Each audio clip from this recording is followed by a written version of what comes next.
இப்போ இருக்கிறவருடைய காலத்தை ஒப்பிட்டா நாம பரவாயில்லைன்னு நினைச்சு மகிழ்ச்சியா இருக்கிறாங்க. ஆனால் இளைஞர்களை பார்த்தால் பெரும்பாலும் அது என்ன சொல்றது, டிப்ரெஷனா என்னது அந்த மாதிரி அப்படிதான் நிறைய பேர் இருக்கிறாங்க. அந்த சோர்வில் ஆளான ஒரு இளைஞன், நல்ல வசதியான பையன், நல்லா படிச்சிருக்கிறான், வாய்ப்பு வசதி எல்லாம் இருக்குது, இருந்தாலும் எதை பார்த்தாலும் என்னப்பா இப்படியே இருந்து கொண்டிருந்தான்.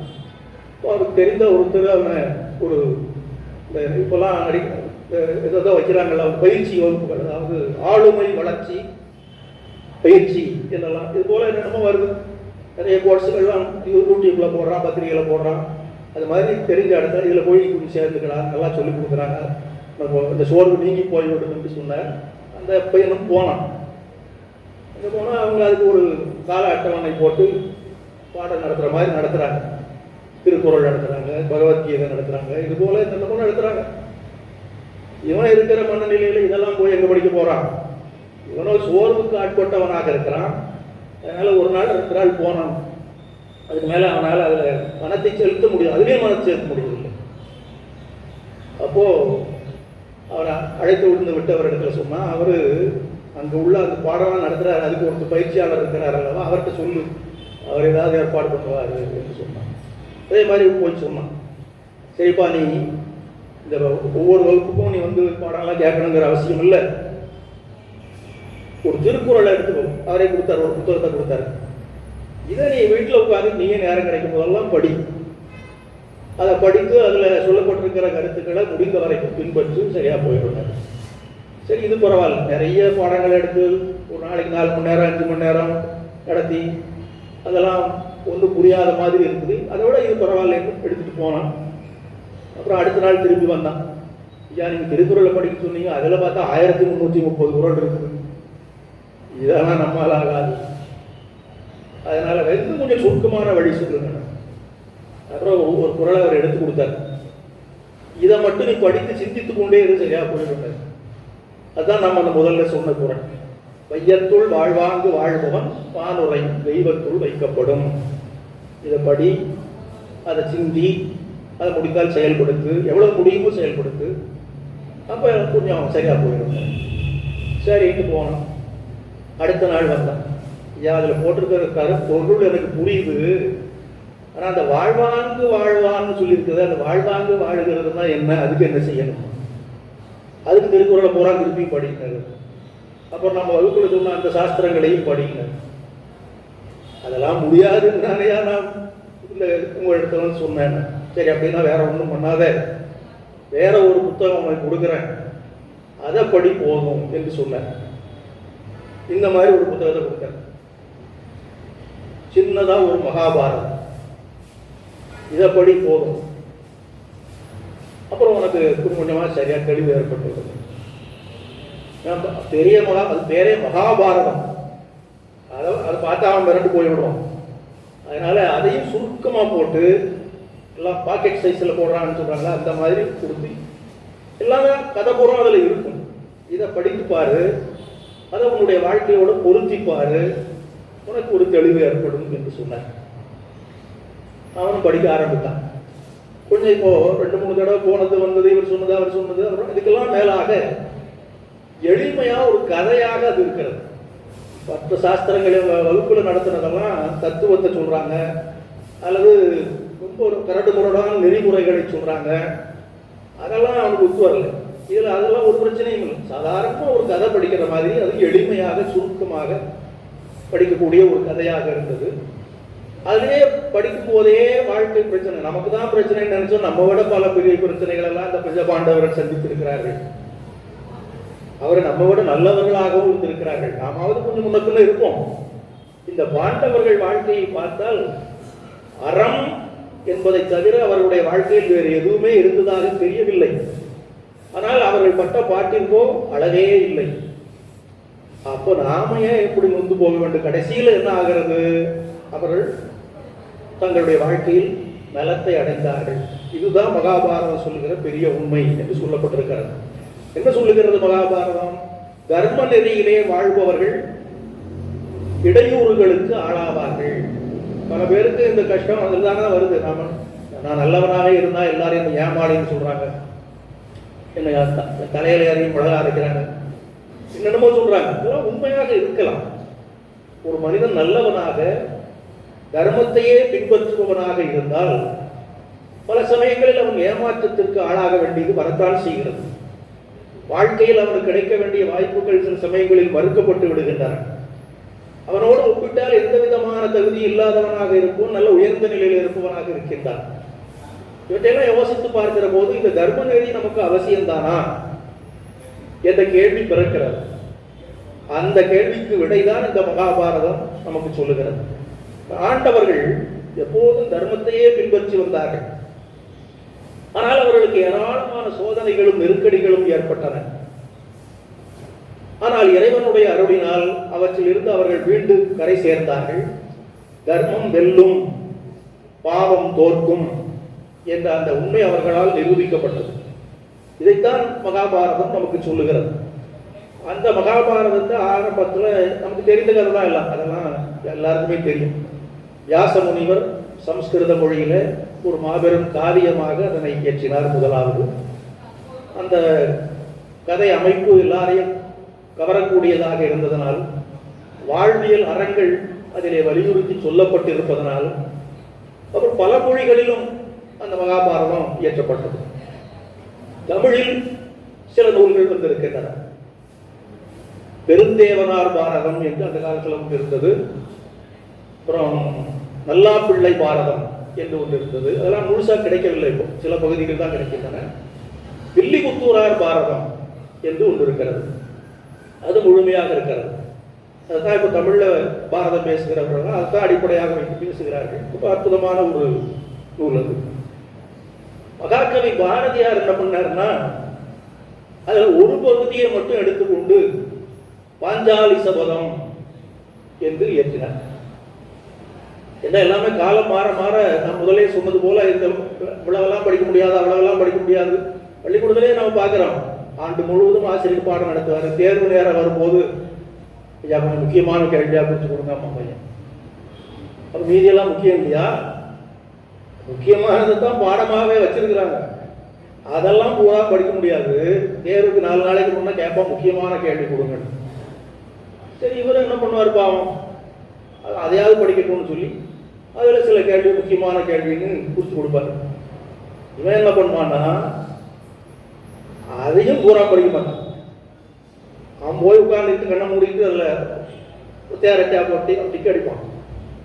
அதில் ஒரு பாதியை தள்ளி விட்டுட்டு மீதியை படிக்கும். காலம் அந்த மாதிரி காலம் போகும். அதனால சுருக்கமாக கொடுக்கணும். அதான் பாரதியார் பார்த்தாரு, மகாபாரதம் பூராவும் படிக்கிறவங்க படிக்கட்டும், கொஞ்சம் கொஞ்சம் படிக்கிறவங்க படிக்கட்டும், ஆனால் அதனுடைய சாரத்தை நாம் சுருக்கமாக கொடுத்து விட வேண்டும் என்று பாஞ்சாலி சபதம் என்கிற பெயரில் அவர் அதை இயற்றினார். அவர் ஏன் இயற்றினார் என்பதற்கான விளக்கத்தெல்லாம் அவர் சொல்லவில்லை. ஆனால் நாம் யோசனை பண்ணி பார்க்கிற போது நாமே கொஞ்சம் உய்த்து உணரலாம். பொதுவாக பாரதியார் என்று சொன்னால் அவர் ஒரு தேசிய கவி என்பதை தான் எல்லாரும் நினைத்துக் கொள்கிறார்கள். அது உண்மை கூட தான். ஆனால் அந்த காலத்தில் சுதந்திர இயக்கம் நடந்து கொண்டிருந்த காரணத்தினால், அதில் அவரும் ஈடுபாடு கொண்டிருந்ததனால் அதற்கு ஏற்ற பல பாடல்களை பாடினார். எல்லாம் நல்ல பாடல்கள் தான். ஆனால் அந்த எப்போது சுதந்திரம் கிடைத்து விட்டதோ அப்போது அந்த பாடல்களுக்கான மதிப்பு கொஞ்சம் குறைந்து விடும். பாட்டு அப்படின்னு ரசிக்கலாம், அதற்கு மேலாக அதுக்கு இன்னும் ஒன்றும் தேவை கிடையாது. அதனால அதை ஒதுக்கி விடலாம். அடுத்தபடியாக அவருடைய தெய்வீக கவிதைகள், பக்தி கவிதைகள் ரொம்ப ரொம்ப அற்புதமா இருக்கும். அது இப்போதும் படிக்கலாம், எப்போதும் படிக்கலாம். நம்ம படிக்கும் போது நம்ம அறியாமலே நெஞ்சம் உருகி போய்விடக்கூடிய அளவிற்கு நிறைய பாடியிருக்கிறார். தேவியை பற்றி ஏராளமாக பாடியிருக்கிறார். மற்ற கடவுளர்களை பற்றியும் பாடியிருக்கிறார். படிக்கலாம், சுவைக்கலாம், நாம் கொஞ்சம் அதை சிந்தித்து வாழ்க்கையிலையும் பின்பற்றலாம். ஆனாலும் அது அந்த பக்தி செலுத்துபவர்களுக்கு பயன்படும். அப்புறம் ஒரு இசையோடு பாடுறவங்களாம் பாடுறாங்க, அது ஒரு பக்கம் இருக்கிறது. இவற்றையெல்லாம் தாண்டி என்றென்றும் நிலைத்திருக்கக்கூடிய அறத்தை சொல்ல வேண்டும் என்று அவர் விரும்பினார். தர்மத்தை சொல்ல வேண்டும். நல்ல கவிஞனுக்கு அந்த எண்ணம் வரத்தானே செய்யும். இந்த காலத்தில் வால்மீகியும் வியாசனும் எழுதினார்கள் என்று சொல்கிறார். அப்புறம் நிறைய பேர் புராணங்கள் எழுதினார்கள், அதெல்லாம் இருக்குது. அதை போல மகாகவி என்கிற பெயருக்கு முற்றிலும் தகுதி படைத்தவராக இருந்த பாரதி மனித இனத்திற்கு எப்போதும் பயன்படக்கூடிய தர்மத்தை சொல்ல வேண்டும் என்று விரும்பித்தான் இருப்பார். அதற்கு ஒரே ஒரு பாட்டில் நிறைய எல்லா தர்மத்தையும் சொல்லி ஒரு பாட்டு பாடினார். அது ரொம்ப புகழ்பெற்ற பாட்டு, பாப்பா பாட்டுன்னு சொல்றாங்க. ஓடி விளையாடு பாப்பா என்று ஆரம்பித்து, சும்மா ஆரம்பத்தில் பார்த்தா என்ன சின்ன குழந்தைகளை விளையாட சொல்றாரு அப்படின்னு தோணும். ஆனால் ஒரு மானிட தர்மம் பூராவும் அந்த பாட்டில் அடங்கி விட்டது. அது ஒன்று இருந்தாலே போதும். சின்ன குழந்தைகளுக்கு அந்த பாப்பா பாட்டை சொல்லிக் கொடுத்து அவற்றை வாழ்க்கையில் பின்பற்றுவதற்கும் பயிற்சி கொடுத்து விட்டால் அந்த குழந்தை வளரும் போது நிறை மனிதனாக தானாகவே வந்துவிடும். அது ஒரு பக்கம்.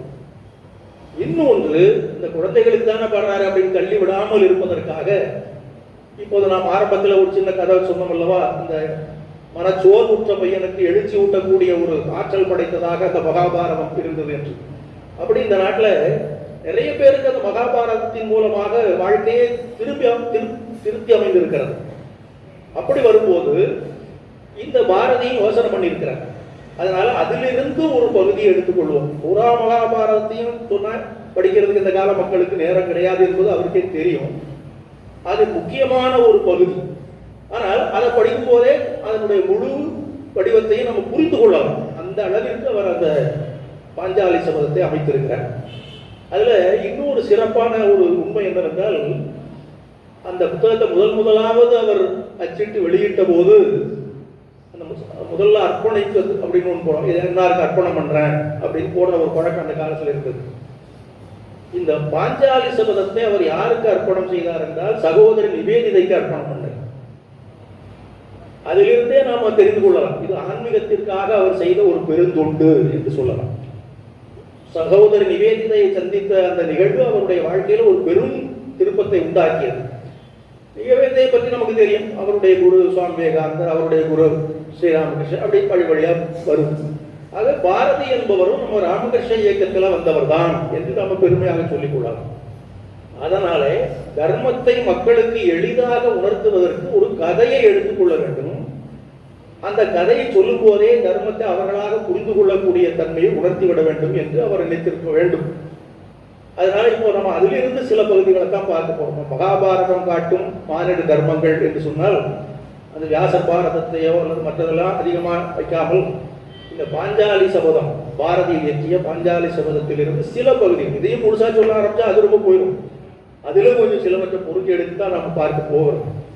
அதுல அந்த சில பகுதிகளை சொல்லும் போது அதுல என்னென்ன தர்மங்கள் இருக்கின்றன என்பதனை நாமே உணர்ந்து கொள்ளக்கூடிய வகையில் வைத்து நேரடியாக சொல்லுவது அது வேற. இந்த தர்மத்தை சொல்லும் போது இப்படிலாம் இருக்கணும் அப்படின்னு சொல்லும் போதே ஒரு சலிப்பு ஏற்பட்டவர் எல்லாருக்குமே.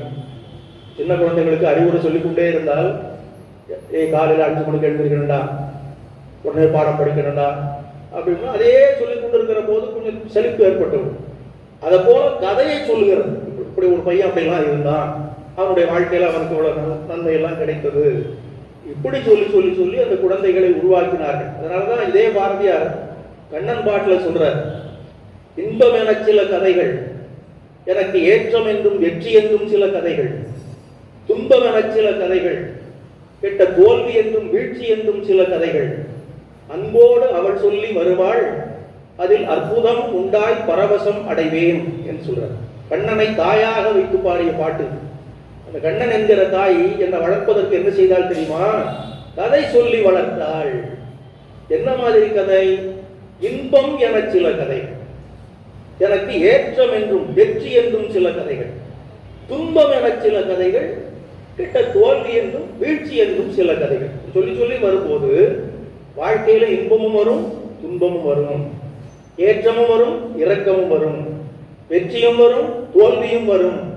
இவைகாலத்தையும் நாம் சமமாக கருதக்கூடிய ஒரு பக்குவத்தை ஏற்படுத்திக் கொள்ள வேண்டும் என்ற அந்த உணர்வை கதைகள் மூலமாக அந்த கண்ணனாகிய தாய் ஊட்டினாள் என்று அவர் சொல்றார்.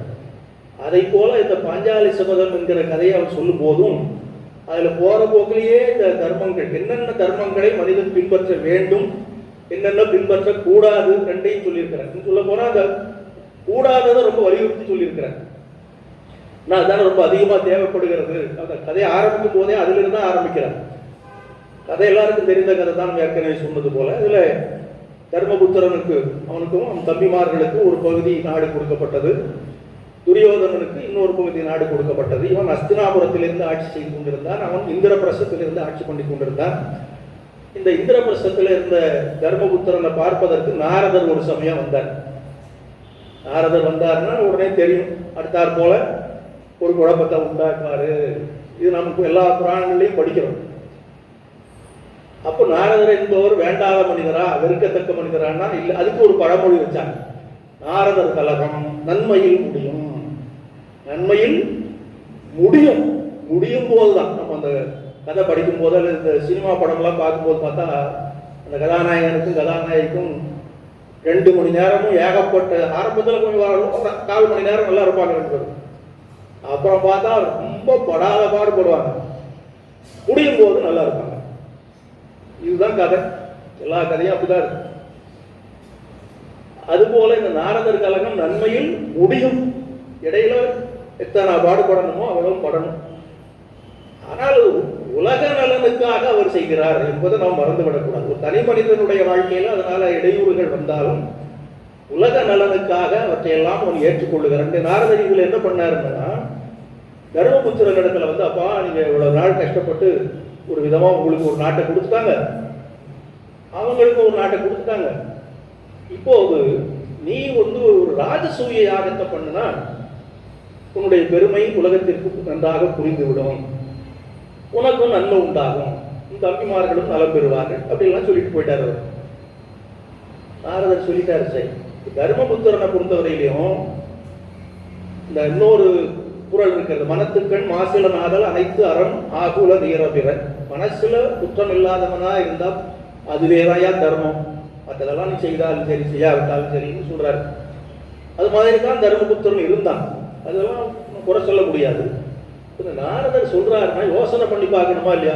எப்பொருள் யார் யார் வாய் கேட்பினும் அப்பொருள் மெய்ப்பொருள் காண்பது அறிவு. இவர் என்ன சொல்லியிருக்கிறாரு, நீ ராஜசூய யாகத்தை நடத்து என்று சொல்லிட்டார். ராஜசூய யாகம் என்றால் என்ன? இந்த உலகத்திலேயே இவன் தான் பெரிய ராஜா, மற்றவர்களெல்லாம் இவனுக்கு கீழ்பட்டவர்கள் தான் என்று நிரூபிக்கிறது ராஜசூய யாகத்தினுடைய நோக்கம். இப்போ நாம ஏற்கனவே சொன்னது போல மனத்துக்கண் மாசிலனாக இருந்தால் அந்த தர்மபுத்திரன் இது எனக்கு வேண்டான்னு தானே சொல்லியிருக்கணும். அது நான் என்பதனுடைய வெளிப்பாடு தானே அது. இவனுக்கு கொஞ்சம் லேச ஆசை வந்துட்டு. எந்த நல்ல மனிதனுக்கு சில சமயங்களில் தடுமாற்றம் வரும். இது இந்த பாரதம் நமக்கு உணர்த்துகின்ற உண்மைகளில் ஒன்று.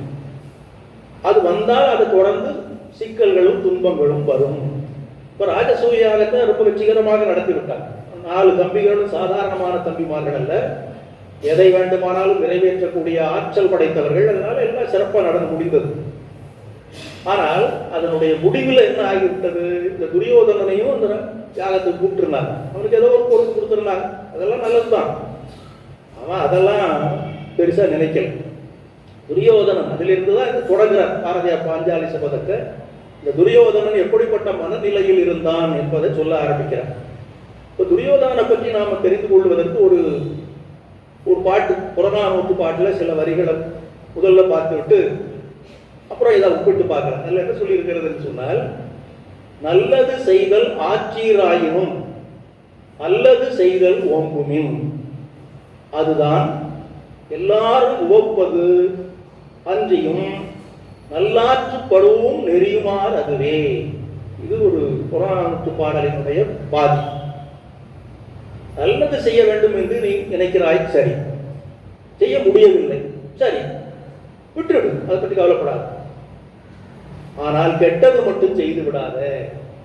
நல்லது செய்தல் ஆட்சியராயினும், நல்லது செய்வது உங்களுக்கு முடியவில்லை என்றாலும், அல்லது செய்தல் ஓம்புமின், நல்லது அல்லாததை செய்வதை தவிர்த்து விடுங்கள். அதுதான் எல்லாரும் ஓம்பும். அப்படி இருந்தால் எல்லாரும் உன்னிடத்தில் அன்பாக இருப்பார்கள். அது நம்ம காலம் முடிந்த பிறகு நல்லாற்றுப்படுவும் நெறியும் அதுதான்.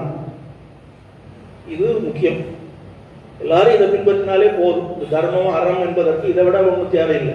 நமக்கே தெரியும் நமக்கு எது நல்லது எது கெட்டதுன்னு உள்ளே இருந்து ஒரு குரல் ஒலித்துக் கொண்டே இருக்கும். அது நல்லது என்று எது தோன்றுகிறதோ அதை நம்ம ஆனந்தமா செய்து விடலாம். கெட்டது என்று எது தோன்றுகிறதோ அதை என்ன நேர்ந்தாலும் தவிர்த்து விட வேண்டும். இந்த துரியோதன் இருக்கிறானே இது நேர் மாறான நல்லது செய்தல்கிறதுக்கு பற்றியெல்லாம் அவனுக்கு சிந்தனையே கிடையாது. நல்லது செய்தல்னா ஆனந்தமா செய்யும். அடுத்தவனுக்கு கெடுதல் பண்றதுன்னா அவனுக்கு ரொம்ப மகிழ்ச்சி. அது இயல்பே அவனுக்கு அப்படிதான். அதில் குறிப்பாக இந்த பாண்டவர்களுக்கு கெடுதல் செய்வது என்று சொன்னால் ரொம்ப ரொம்ப மகிழ்ச்சியும் ஆனந்தமும் அவனுக்கு வரும். இன்னொரு குறளையும் பார்க்கல. இந்த அறம் என்பது சொன்னோம் அல்லவா, அறம் சார்ந்த வாழ்க்கை அப்படின்னு சொன்னோமே, அதற்கு வள்ளுவர் சொல்லி இருக்கிற ஒரு இலக்கணம் ரொம்ப கஷ்டப்பட்டெல்லாம் ஒன்றும் மனத்தை குழப்பிக் கொள்ள வேண்டாம், சுருக்கமா ஒன்று சொல்லுகிறேன் என்று வள்ளுவர் சொல்றார். என்ன சொல்லியிருக்கிறார்? அழுக்காறு அவா வெகுளி இன்னாச்சொல் நான்கும் இழுக்கா இயன்றது அறம். இந்த 4 பண்பும் வராம காத்துக்க போதும், அதாப்பா அறத்தார். என்ன 4? அழுக்காறு. அழுக்காறு என்றால் பொறாமை. அழுக்கான ஒரு ஆறு ஓடுனா அது ஒருத்தனுக்கு எவ்வளவு அவனுடைய வாழ்க்கையை கெட்டு போயிடுமோ அது மாதிரி இந்த அழுக்காறு உள்ளத்துக்குள்ள வந்தா அவன் வாழ்க்கையை கெட்டு போயிடும். 2வது அவா, ஆசை, பேராசை, தகாத ஆசை. வெகுளி, கோபம். இன்னாச்சொல், கடுச்சொல், எப்ப பார்த்தாலும் சிடு சிடு சிடுன்னு பேசிக்கிட்டே இருப்பாங்க. இந்த 4 இல்லாம பார்த்து கொண்டால் அதுதான் அறம் என்று சொல்லியிருக்கிறார். இந்த துரியோதனனுக்கு இந்த 4மே உண்டு. எப்போ பார்த்தாலும் எதையாவது பற்றி தனக்கு தேவையில்லாதெல்லாம் ஆசைப்படுவோம். சாமி சொன்ன மாதிரி ஒரு கடையில் போய் ஏதாவது ஒன்று வாங்கலாம், 10 ரூபாய்க்கு வாங்கலான்னு போய் 10,000 ரூபாய்க்கு பில் வரும். எதனால வருது? தேவையினால் இல்லை, ஆசையினால். அந்த ஆசை நிறைவேறாத போது அழுக்காறு, பொறாமை வந்து விடுது.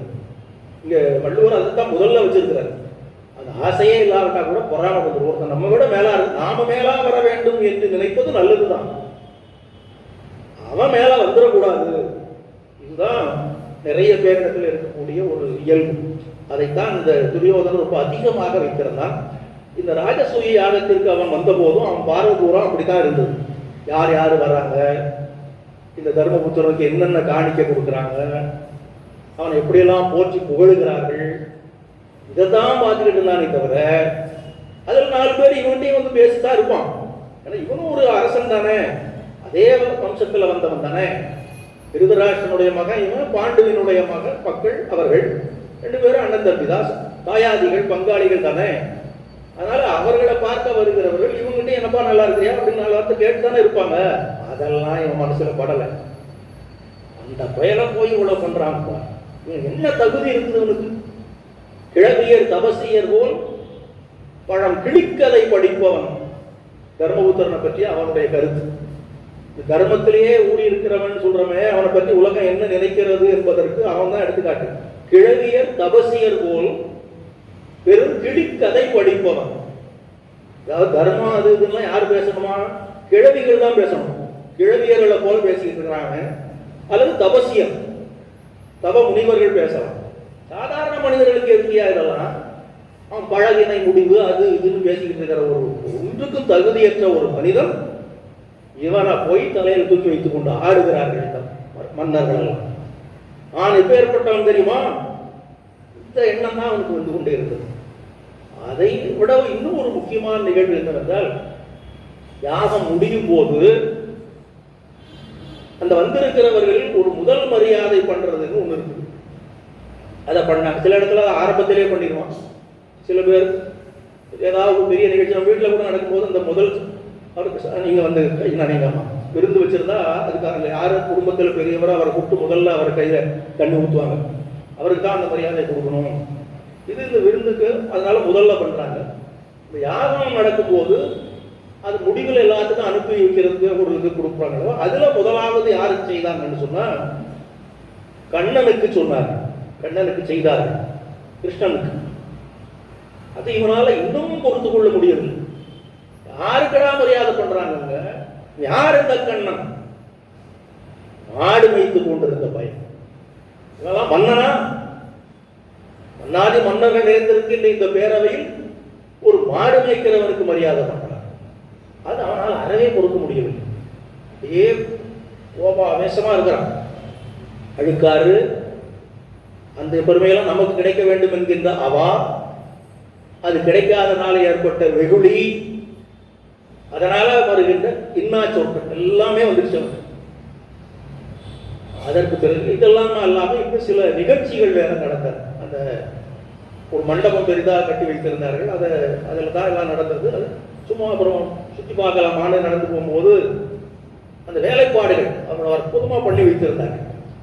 இப்படியே போய் பார்க்கும்போது இவ்வளவு நல்ல ஒரு மண்டபத்தை இந்த பையன் கட்டிட்டானான்னு நினச்சிக்கிட்டே போனோம்.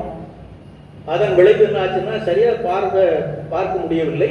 அது அமைப்பு வேற அப்படி இருந்தது. ஒரு இடத்துல போனால் சாதாரண தரை மாதிரி இருந்தது. சாதாரண தரைன்னு சொல்லி கால வச்சுட்டா அந்த இடத்துல தண்ணீர் இருந்தது. தண்ணீர் இருந்ததே தெரியாத அளவுக்கு அவ்வளவு வேலைப்பாடு. அதனால பொத்துன்னு விழுந்துட்டான். அப்புறம் திருப்பி எழுந்திரிச்சு அந்த பக்கம் சுற்றி பார்த்தான். எப்போதுமே இந்த சின்ன குழந்தைகளை நாம் பார்க்கலாம், தெருவில் விளையாடும் போது கீழே விழுந்துருவான், அடி தட்டி போட்டு விடுவான், அந்த விளையாட்டுலேயே விழுந்துருவான். விழுந்த உடனே அழமாட்டாங்க, அப்படியே சுற்றி சுற்றி பார்ப்பான், யாராவது பார்க்குறாங்களா. ஒருத்தர் பார்க்கலன்னா அவன் பாட்டு போயிடும், யாராவது பார்த்தாங்க. இது இயற்கை, மனித மன தத்துவம். அது மாதிரி இந்த துரியோதனன்னு பார்த்தா. அப்புறம் இன்னொரு இடத்துல போய் பார்த்தா அது ஒரு தண்ணீர் இருக்கிற மாதிரி இருந்தது. அதனால அந்த வேட்டைகள்லாம் நனைந்து விடக்கூடாதுன்னு அப்படியே கொஞ்சம் அதை தூக்கி பிடித்து கொண்டு போனோம். அங்கே பார்த்தா தண்ணியே இல்லை. இப்படியா இல்லாத இடத்துல இருக்கிற மாதிரியும் இருக்கிற இடத்துல இல்லாத மாதிரியும் நினைச்சு அவன் விழுவதும் எழுவதுமா போகும்போது அங்கே சுற்றி இருந்தவர்களெல்லாம் பார்த்து அவனை சிரித்து விட்டாங்க. அதுல இந்த திரௌபதியும் அந்த இடத்துல இருந்துட்டான், அவளும் சிரித்து. இதெல்லாம் சேர்ந்து அவனை குதிக்கிற நெருப்புல நிக்கிறவன மாதிரி ஆக்கி விட்டது. இதெல்லாம் சுமந்து கொண்டுதான் திரும்பி வந்தான். அந்த உடனே முடிவு பண்ணிட்டாங்க, தர்மபுத்திரனை ஒழிக்காமல் விடுவதில்லை, அதுக்கு என்ன வழி என்று கேட்ட யோசனை பண்ணி பார்த்தா அவனுக்குன்னு ஒருத்தன் வந்து அமைந்திருக்கிறான். அவன் தான் சகுனி. எப்போதுமே இதுவும் ஒரு தர்மம் தான். நம்ம யாரோடு நெருங்கி பழக வேண்டும், யாரோடு நெருங்கி பழகக்கூடாது. எல்லாரோடும் தான் பழகணும். அதுக்காக நம் காட்டில் போய் ஒதுக்கி இருக்க முடியாது. ஒரு கெட்டவன் என்று ஒருத்தனை தெரிந்தால் அதுக்காக அவனை எப்போ பார்த்தாலும் பெருத்து ஒதுக்கவும் கூடாது. இந்த உலகத்தில் எல்லாரோடும் கலந்து தான் பழகணும். ஆனால் அதே சமயத்தில் கவனமாகவும் இருந்து கொள்ள வேண்டும். அப்படி குருதேவர் சொல்றார், ஒருத்தன் கெட்டவன் ஒருத்தன் வருகிறான், அப்படியே மாதிரியா வரான்னு வச்சுக்குவோம். உன் தூரமா நின்றுட்டு என்ன மாமா சொல்லுமா அப்படி சொல்லிட்டு போயிட்டே இருக்கணும். அவன் தோல்ல போய் கை போட்டுக்கிட்டு இருக்கக்கூடாது. அந்த மாதிரி நம்ம யாரிடத்தில் எவ்வளவு தூரம் பழக வேண்டும் என்று ஒரு கணக்கு வைத்துக் கொள்ள வேண்டும். வெறுப்பு கூடாது, அதே சமயத்தில் அந்த அளவுக்கு மீறி போகவும் கூடாது. இன்னும் ரொம்ப முக்கியமாக அவன் நமக்கு நல்லது செய்கிறவனா கெட்டது செய்கிறவனா என்று தெரிந்து அவனை நண்பனாக்கி கொள்ள வேண்டும். ஒருத்தர் நமக்கு நண்பனாக வேண்டியவனாக உற்றவராக வைத்துக் கொள்வதென்றால் அவன் உண்மையிலேயே நம்முடைய நலம் நாடுபவனா இல்லையா என்பதை தெரிந்து கொள்ள வேண்டும். இந்த சகுனி என்பவன் இந்த துரியோதன இடத்துல வந்ததே இவங்களை காலி கொண்டதுதான். அதுக்கு ஒரு பழைய கதை இருக்குது, அதெல்லாம் இப்ப நமக்கு தேவையில்லை. திட்டம் போட்டு தான் வந்தான்,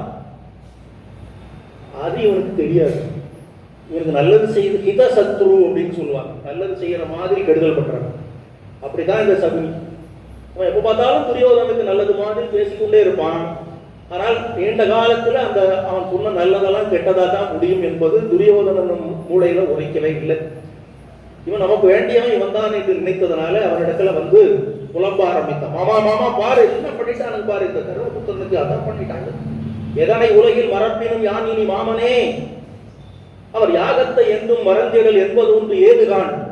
உலகத்துல எதை வேண்டுமானாலும் மறந்து விடுவேன், அந்த யாகத்தை மட்டும் மறக்கவே முடியாது என்று ஆரம்பித்தார். என்னடா அப்படி ஆச்சுன்னாங்க, விதவிதமாக சொன்ன பொருளை குவையும் பெரிதல்ல, ஏராளமான பொருள்களை கொண்டு வந்து அவனுக்கு காணிக்கையாக வைத்தார்களே, அது கூட பரவாயில்ல, அது அல்லாமலும் இப்படியெல்லாம் என்னை அவமானப்படுத்தி விட்டார்கள். அதெல்லாம் போகட்டும் என்று சொன்னால் இந்த கண்ணனுக்கே முதல் அர்க்கியம் என்று சொல்லி அதை வேற பண்ணி விட்டார்கள். குறைந்தபட்சம் எனக்கு செய்திருக்கலாம் அல்லவாத, இப்படியாக ஏதாவது செய்து அவன் சொல்லுகிறான்.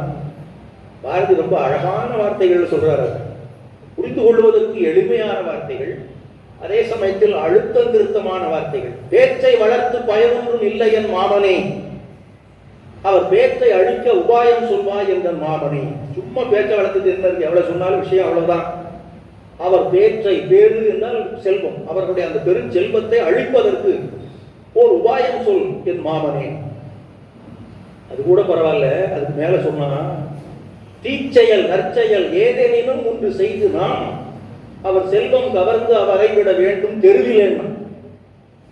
என்ன செய்யவே தெரியாது, தீச்செயலாம் வேணாலும் இருக்கலாம், நற்செயலாம் வேணாலும் இருக்கலாம், ஏதாவது ஒன்று செய்து அவர்களுடைய செல்வங்களை எல்லாம் கவர்ந்து அவர்களை தெருவிலே விட வேண்டும், பாண்டவர்கள் தெருவில் இருக்க வேண்டும், அதை பார்த்து பார்த்து நான் பரவசம் அடைய வேண்டும், அதற்கு வழி சொல் என்று கேட்டான். சகுனி தானே எதிர்பார்த்துக்கிட்டு இருக்கிறான், இந்த மாதிரி வந்து மாட்டுவான், அதோட அவனை ஒழிச்சிட வேண்டியதான்னு தான் மனசுக்குள்ள நினைத்து கொண்டிருந்தான். ஆனா அதை மனசுக்குள்ள வைத்துக் கொண்டான்.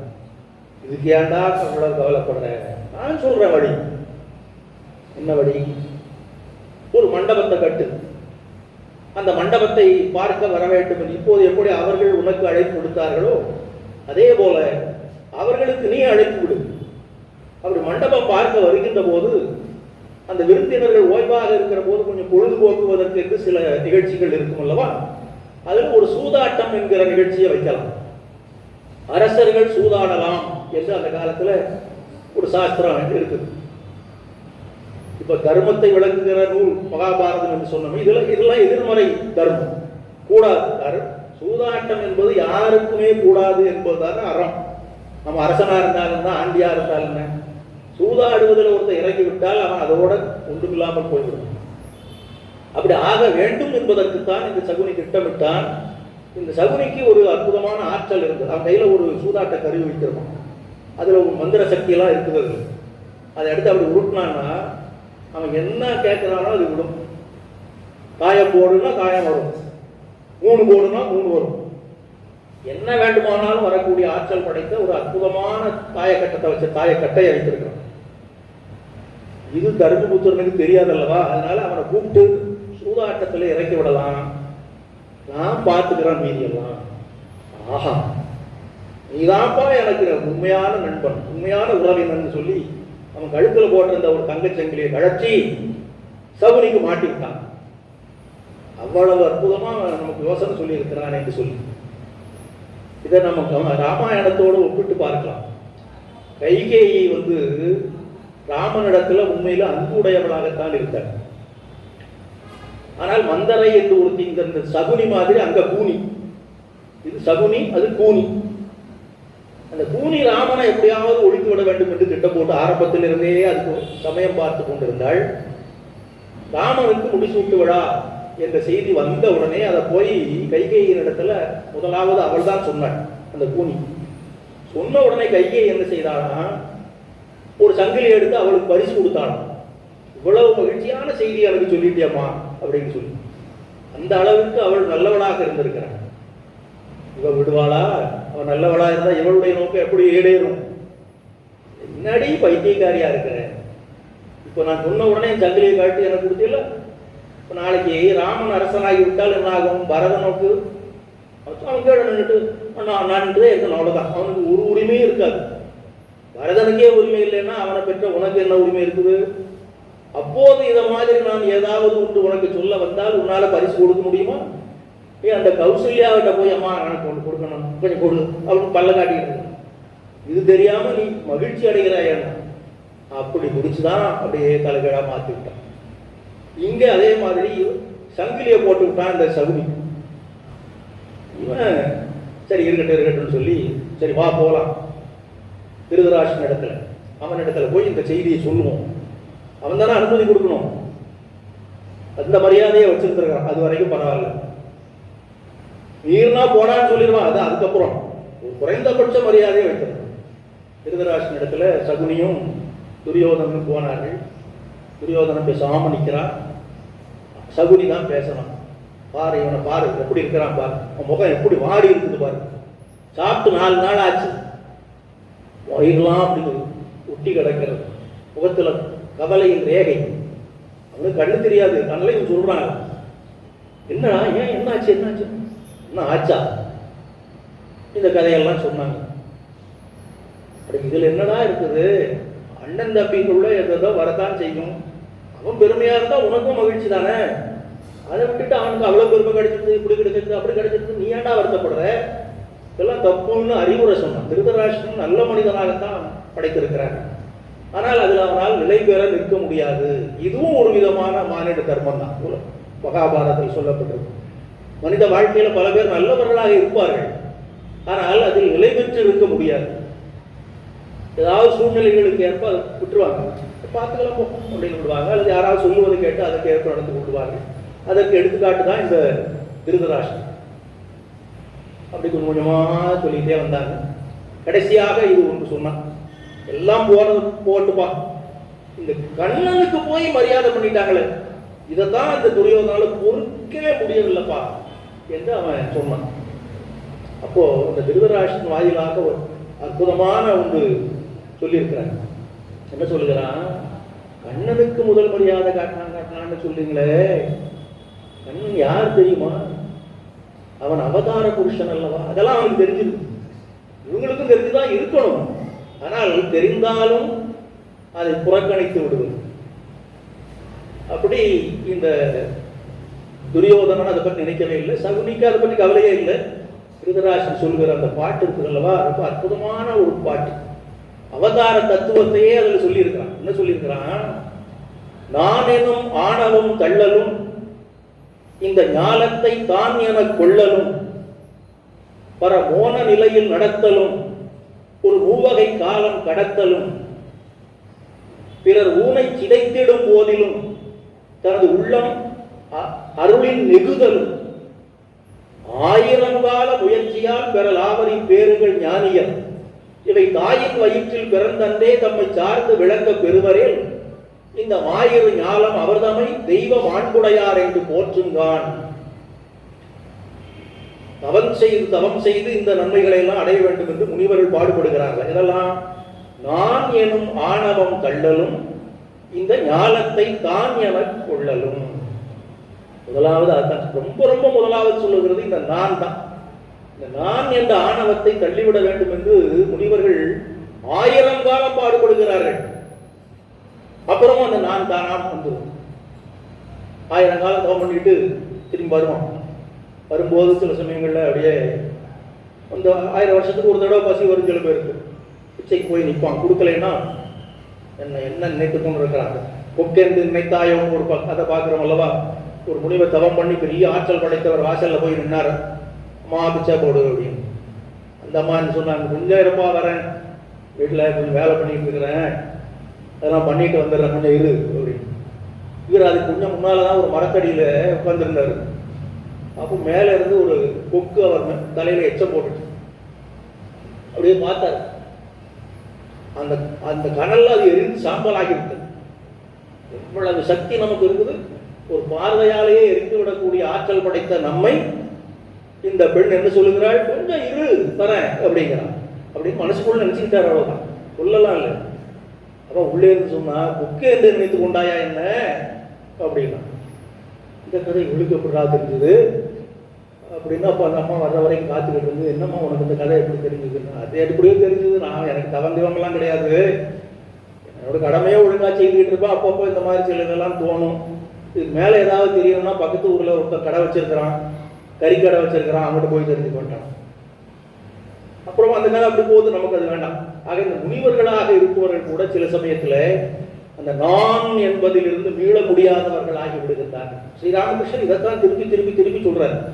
நான் என்பதே இருக்கக்கூடாது, அதை கடந்து எவ்வளவுக்கு எவ்வளவு மேலே வருகிறோமோ அவ்வளவுக்கு எவ்வளவு இறையருள் நமக்கு கிடைக்கும். அதனால் நான் என்பதை முற்றிலுமாக தவிர்த்து விட வேண்டும். ஆதிசங்கரருடைய வாழ்க்கையில் நடந்ததாக குருதேவர் சொல்லியிருக்கிறார் ஒரு நிகழ்ச்சி.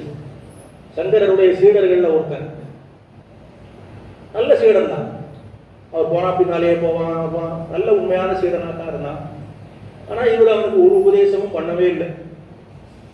ஏதாவது வந்து அதை பண்ணு இதை பண்ணு பாரே தவிர முறையான உபதேசம் எதுவும் பண்ணாமல் இருந்தார்.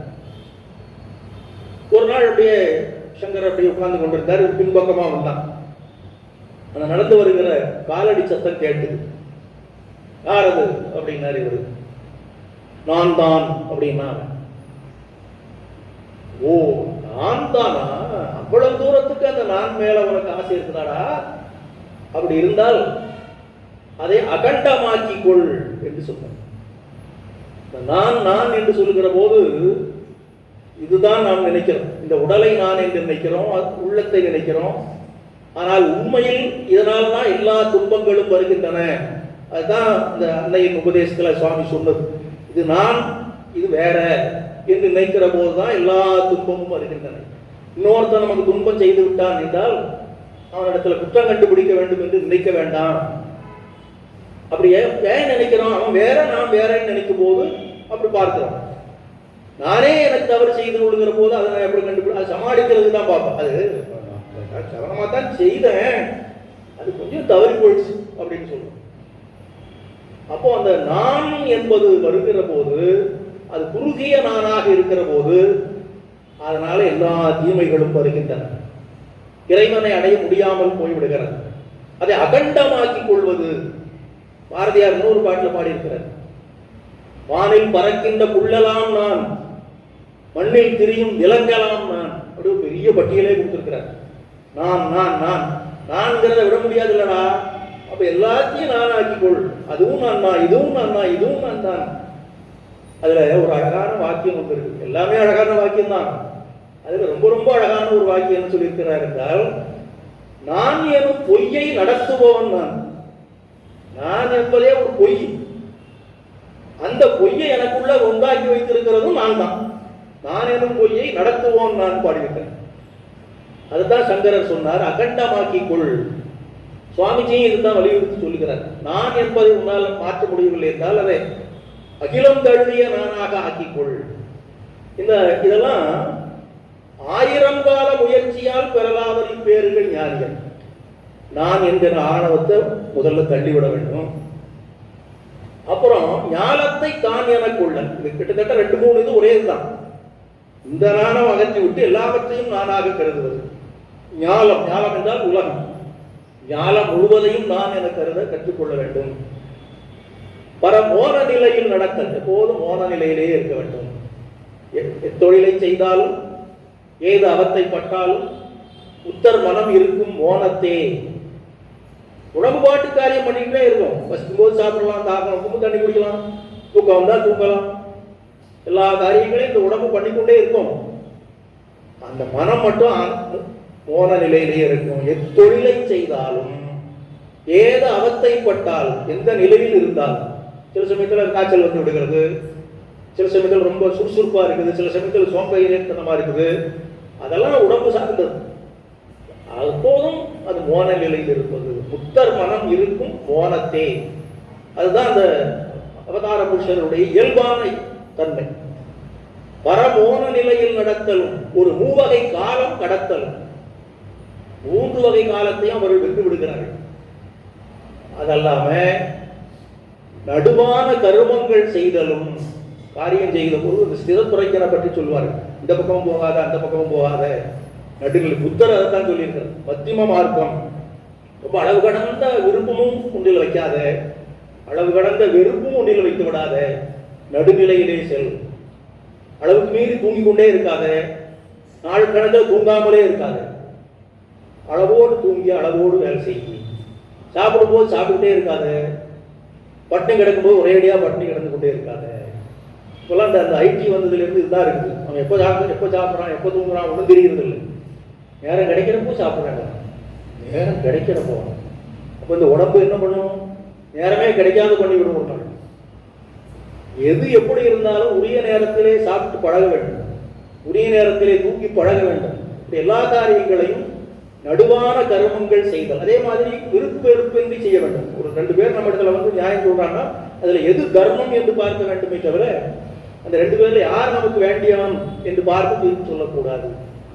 நடுவான கர்மங்கள் செய்தலும், யாருக்கும் நல்ல அருள் பெய்தலும். அதுவும் அதே தான் முதல்ல சொன்னதுடைய இன்னொரு வடிவம்.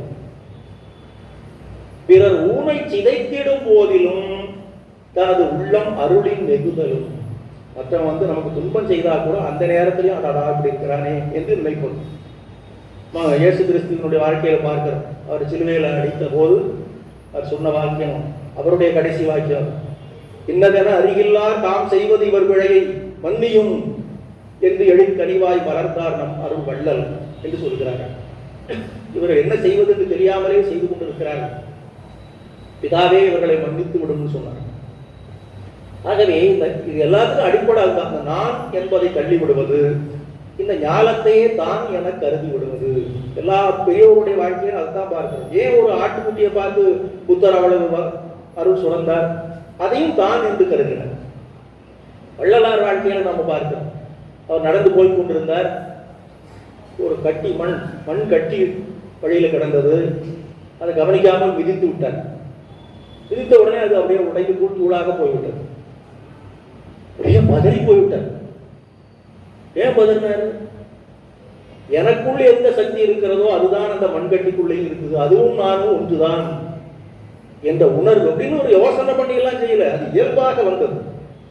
இதை போலதான் பெரியோர்கள் எல்லாருமே செய்திருக்கிறார்கள். சுவாமிஜியில வாழ்க்கை பூராவும் அதுவே தான். மற்றவர்கள் படுகின்ற துன்பத்தை கண்டு மனம் கசித்து உருகின்றதனால்தான் அவர் அவ்வளவு பெரிய சுவாமிஜியாக ஆனார். ஸ்ரீராமகிருஷ்ணர் இதையே தான் வலியுறுத்துகிறார். அதனால இவற்றை இயல்பாக கொள்ளுவது, இவற்றை 1000 கால முயற்சியால் பெறலாவர் இப்பேறுகள் ஞானியர். அவை தாயின் வயிற்றில் பிறந்த அன்றே தம்மை சார்ந்து விளங்க பெறுவரேல் இந்த மாயிரு ஞானம் அவர்தமை தெய்வ மாண்புடையார் என்று போற்றுங்கான். அவர்கள் தான் தெய்வ மாண்பு உடையவர். பிறக்கும் போதே இந்த இயல்புகளோடு வந்து விடுகிறார்கள்.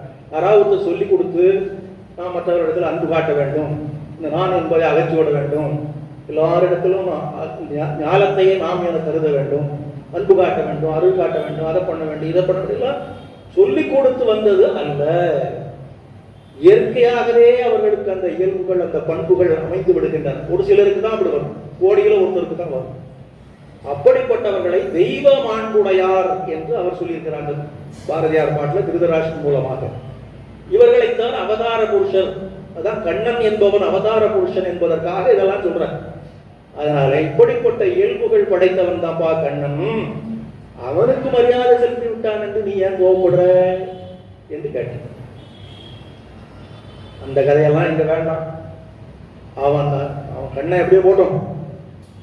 இந்த யுதிஷ்டன், இந்த தர்மபுத்திரன், அவனுடைய பெருமையை குலைக்க வேண்டும், அவனுடைய மகிழ்ச்சியை கெடுக்க வேண்டும், அவனை துன்பத்தில் ஆழ்த்த வேண்டும், அதற்கு ஏதேனும் ஒன்று நாம் செய்ய வேண்டும். அதுக்கு நீ அனுமதி கொடுக்கிறியா இல்லையா? அவ்வளவுதான். எப்படி கொடுப்பான்? ரொம்ப தயங்கணும். விடுவானா சகுனி? என்னப்பா நீ இவ்வளவு அப்பாவா இருந்துட்டு இப்படி எல்லாம் இருக்கிற, பெற்ற பிள்ளை இவ்வளவு கஷ்டப்பட்டு கொண்டு இருக்கிறத பார்த்து விட்டு பேசாம இருக்கிறீ, நீ கண்ணு இல்லாதவன் என்பது சரியாக போச்சு அப்படி இப்படின்னு கதையை விட்டான்.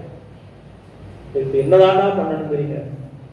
ஒரு மண்டபத்தை அமைக்க சொல்லு, அதை பார்க்கறதுக்கு அவங்கள வர சொல்லு, வந்து அடுத்த மீதியெல்லாம் நாங்கள் பார்த்துக்கிறாங்க. சரிப்பா அப்படியே நடக்குங்கன்னு அனுமதி கொடுத்துருக்கேன். அவனுடைய அந்த மன வலிமை நிற்கவில்லை. தர்மத்தை தெரிந்திருந்தும் தர்மம் எது அதர்மம் எது என்று தெரியாமலே வாழ்பவர்கள் நிறைய பேர், தெரிந்திருந்தும் தர்மத்தை பின்பற்ற முடியாமல் தவிப்பவர்கள் பல பேர். அதற்கு எடுத்துக்காட்டு தான் இந்த திருதராஷ்டிரம். விதுரனை தான் அனுப்பினார்கள், நீ போய் சொல்லப்பா செய்தியை சொல்லி அவர்கள் அழைத்து வான்னு சொல்லி. ஏன்னா விதுரன் சொன்னா தான் கேட்பாங்க. நேர்மையான மனிதன், மகாபாரதத்தில் தர்மத்தையே மிகவும் தீவிரமாக பின்பற்றிய ஒரு மனிதன் விதுரன். போய் சொன்னான், இப்படி ஒரு மண்டபம் அமைத்திருக்கிறார்கள், அதற்கு நீங்கள் வர வேண்டும் என்று உங்களை அழைப்பதற்காக என்னை அனுப்பியிருக்கிறார்கள் என்றெல்லாம். அது அலுவலகரின் அபிஷியல்னு சொல்றாங்க அல்லவா, அப்படி முறைப்படி சொல்லிட்டாங்க. அப்புறம் அன்அபிஷியலா ஒன்று சொன்னோம். என்ன சொன்னாங்கன்னா, நீங்க போற இடத்துல தர்மபுத்திரனை சூதாட்டத்துக்கு கூப்பிட போறாங்க, அங்க சகுனி தான் விளையாட போறான், அவன் விளையாடுனா அவனை யாருமே ஜெயிக்க முடியாது, அதன் மூலமாக உங்களுடைய எல்லா செல்வங்களையும் நாடுகளையும் எல்லாவற்றையும் உங்களையும் கூட கவர்ந்து உங்களை ஒன்றுமில்லாதவர்களாக ஆக்கி விடுவதாக திட்டம் வைத்திருக்கிறார்கள், இதை மனத்தில் வைத்துக் கொள்ளுங்கள் அப்படின்னு சொல்லிட்டு போயிட்டாங்க. இப்போ இந்த 4 பேர் இருக்கிறாங்க, தம்பிமார்கள் 4 பேரும், அப்படின்னா நம்ம போக வேண்டாம், எதுக்கு தெரிஞ்சுட்டே போகணும். அப்படியே போய்கொண்டே இருக்கிற ஒரு பெரிய பள்ளம் இருக்குது, இந்த பக்கம் போறதுக்கு இடம் இல்லை என்று தெரிந்தால் அந்த பாதையில் போகலாமா? போனால் பள்ளத்தில் தான் விழ வேண்டும் என்று தெரிந்து கொண்டே பள்ளத்தில் யாராவது விழுவார்கள்? அப்படி இந்த சகுனி இப்படி செய்ய போகிறான், துரியோதனன் இப்படி செய்ய போகிறான் என்று தெரிந்தும் நாம் அந்த தீமைக்கு ஆளாகிவிடக்கூடாது, அதனால போக வேண்டாம் என்று சொன்னார். 4 பேரும் சொன்னாங்க ஒரே மாதிரி. அப்போ தர்மபுத்திரன் சொன்ன ஒரு அற்புதமான அதுவும் இந்த மானிட தர்மத்துக்கு ஒரு எடுத்துக்காட்டு. பெரியவோர் சொல்லை நாம் மீறக்கூடாது. மூத்தோர் சொல் வார்த்தை அமிர்தம். துரியோதனனை விட்டுவிடு, சகுனியை விட்டுவிடு. நமக்கு முறைப்படி யார் சொல்லி அனுப்பியிருக்கிறார்கள்? நம்ம பெரியப்பா திருதராஷ்டிரன். அவருடைய வார்த்தையை மீறக்கூடாது. தந்தை சொல் மிக்கதோ மந்திரம் இல்லை. இப்போ நம்முடைய தந்தை இல்லை, இவர்தான தந்தை மாதிரி. அவர் சொன்னது நமக்கு மந்திர மாதிரி. அப்படிதான் போக வேண்டும். அதனால கெடுதல் வந்துவிடும் என்று தானே நீங்கள் நினைக்கிறீர்கள். இப்போது ஒன்றை நன்றாக மனத்தில் பதிய வைத்துக் கொள்ளுங்கள். அதுல ஒரு அழகான 2-3 பாட்டு சொல்லியிருக்கிறார் பாரதியார். என்ன சொல்றாரு? கைப்பிடி கொண்டு சுழற்றுவோம் தன் கணக்கில் சுழன்றிடும் சக்கரம். ஒரு சக்கரம் இருக்குது, அது ஒருத்தர் சுற்றி கொண்டே இருக்கிறான். அது எவ்வளவு வேகமாக சுற்ற வேண்டும் என்பது அந்த சக்கரம் முடிவு பண்ணுவது கிடையாது. அது சுற்றுபவன் வேகமா சுத்தணும், அது வேகமா சுத்தணும். மெதுவா சுத்தணும், மெதுவா சுத்தணும். கைப்பிடி கொண்டு சுழற்றுவோம் தன் கணக்கில் சுழன்றிடும் சக்கரம். அது தப்பி மிகவும் குறையினும் அது சுற்றுவது கிடையாது. அது தானாகவே கொஞ்சம் வேகமா போகலாம் அல்லது கொஞ்சம் குறைவா போகலாம் என்று அது போக முடியாது. அதை போல இந்த உலகத்தில் இருக்கக்கூடிய ஒவ்வொரு உயிருக்கும் அது எந்த நேரத்தில் எப்படி இயங்க வேண்டும் என்று அவன் மேல உட்கார்ந்துக்கிட்டு சுத்திக்கிட்டு இருக்கான். அதற்கு ஏற்பதான் இந்த நம்முடைய வாழ்க்கையில் நடைபெறுகின்ற நிகழ்ச்சிகள் அமைகின்றன. இப்போது நமக்கு இது வந்திருக்கிறது. இது நாம ஒன்றும் மாற்ற முடியாது. அது இறைவன் திருவுள்ளப்படி நடைபெறும். அது மட்டுமல்ல, இன்னும் ஒன்று தெரிந்து கொள்ள வேண்டும். என்ன செய்தி என்றால், தோன்றி அழிவது வாழ்க்கைதான். இதில் துன்பத்தோடு இன்பம் வெறுமையாம் இவை 3இல் எது வருமாயினும் களி மூழ்கி நடந்திடல் முக்திகான். வாழ்க்கை என்பது என்ன? தோன்றி மறைவது. இன்றைக்கு ஒரு நாள் தோன்றுகிறது, ஒரு நாள் மறைந்து விடுவது. இதற்கு இடையில துன்பம் இன்பம் இரண்டுமற்ற வெறுமை என்ற 3 மாறி மாறி வரும். எது வந்தாலும் நாம் அதை அப்படி ஏற்றுக்கொள்ள வேண்டும். இந்த நேரத்தில் இது நமக்கு இது இறைவனால் விதிக்கப்பட்டிருக்கிறது என்று யார் இருக்கிறார்களோ அவர்கள் ஆனந்தமாக இருப்பார்கள். இது ஒரு மானிட தர்மத்தில் மிக முக்கியமான ஒரு தர்மம். இதை புரிந்து கொண்டு விட்டால் சரியா போய்விடும். நம்ம அறியாமலே சில நிகழ்வுகள் எதிர்ப்படுகின்றன. அவற்றை நாம் எதிர்கொள்ள வேண்டும். இன்னொன்று அதற்கு மேலாக என்ன சொல்லப்பட்டிருக்கிறது என்று சொன்னால், மனித தர்மம் என்பதே இறைவனுடைய திட்டப்படி நடைபெறுவதுதான். அதனால அதை நாம் ஒருபோதும் நமக்கு மட்டும் இல்லை, எல்லா உயிர்களுக்கும், சேற்றில் உழலும் புழுவிற்கும், புவி செல்வம் உடைய அரசர்க்கும், பிச்சை ஏற்று உடல் காத்திடும் ஏழைக்கும், உயிர் எத்தனை உண்டு அவை யாவிற்கும் நித்தம் ஆற்றுதற்கு உள்ள கடமைதான் முன்வந்து அப்ப கணந்தோறும் நிற்குமால் அது தோற்றும் பொழுதில் புரிகுவார் பல சூழ்ந்து கடமை அழிப்பரோ என்று தர்மபுத்திரன் சொன்னார். இது சமுதாயத்துக்கே அவர் சொல்லுகிற ஒரு நீதி என்றுதான் சொல்ல வேண்டும். சேற்றில் உடலும் புழுவாக இருந்தாலும் சரி, குடி செல்வமுடைய அரசராக இருந்தாலும் சரி, பிச்சை ஏற்று உடல் காக்கின்ற ஏழையாக இருந்தாலும் சரி, எல்லா உயிர்களுக்கும் நித்தம் ஆற்றுதற்கு உள்ள கடமைதான் முன்வந்து அப்ப கணந்தோறும் நிற்குமால். அடுத்து இந்த கணக்கில் நாம் என்ன செய்ய வேண்டும் என்பது கடவுள் நம் முன்னால கொண்டு வந்து நிறுத்துறார். அப்ப கணந்தோறும் வந்து முன்னால் நிற்கும். அது தோற்றும் பொழுதில் புரிகுவார். அது நமக்கு முன்னால் வந்து நிற்கும் போது அந்த கடமையை தவறாமல் யார் செய்கின்றார்களோ அவர்கள் பல சூழ்ந்து கடமை அளிப்பரோ. கடமையை செய்ய வேண்டும். எந்த கடமை எப்போது வரும் என்பது நமக்கு தெரியாது, இறைவனுக்கு தெரியும். இப்போது நமக்கு இது வந்திருக்கிறது. அந்த மண்டபத்தை காண வர வேண்டும் என்ற அழைப்பு இறைவன் நமக்கு கொடுத்திருக்கின்ற கட்டளை. அதை நாம் நிறைவேற்றுவோம். அது எப்படி நடக்க வேண்டும், அதனுடைய முடிவு என்ன ஆகும் என்பதெல்லாம் நாம் இப்போது சிந்தித்து குழம்பிக் கொள்ள வேண்டாப்பா தம்பிமார்களா, அதனால நாம் போய் கலந்து கொள்ளலாம் என்று சொன்ன உடனே அவர் ஏற்றுக்கொண்டு விட்டார். அப்படி இது மானிட சமுதாயத்திற்கே கொடுக்கப்பட்டிருக்கிற ஒரு ஒப்பற்ற உபதேசம். இப்படி இன்னும் பல தர்மங்களை பற்றிய செய்திகள் எல்லாம் இந்த பாஞ்சாலி சபதத்தில் வருகின்றன. அவற்றில் இன்னும் சில பகுதிகளை நாம் அடுத்த அந்த பார்ப்போம்.